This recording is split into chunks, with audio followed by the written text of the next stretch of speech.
Hello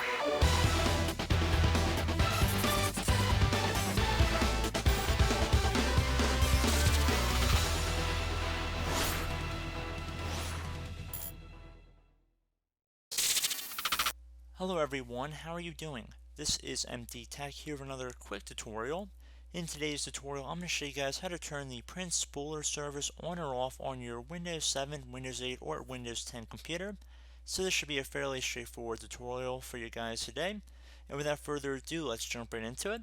And we're going to start by navigating over and opening up the Start menu. And you want to type in Services. One of the best managers should come back as Services here. You want to left click on it one time to open it up. And now you want to scroll down to get to Print Spooler right here. Double click on it. Now I'd recommend if you want to turn it on, you want to click inside this drop down menu here, select Automatic, and then left click on Apply and OK. If you're looking to turn it off, click inside the drop down menu and select Disabled. Again, it's whatever you're attempting to do. So I'm going to set it to Automatic, and then I'm going to left click on Apply and OK. I would recommend that you restart your computer for the change to take effect. And once your computer has restarted, hopefully whatever change you were looking to make has been fulfilled.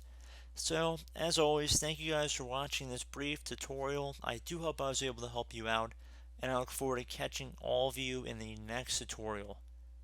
Goodbye.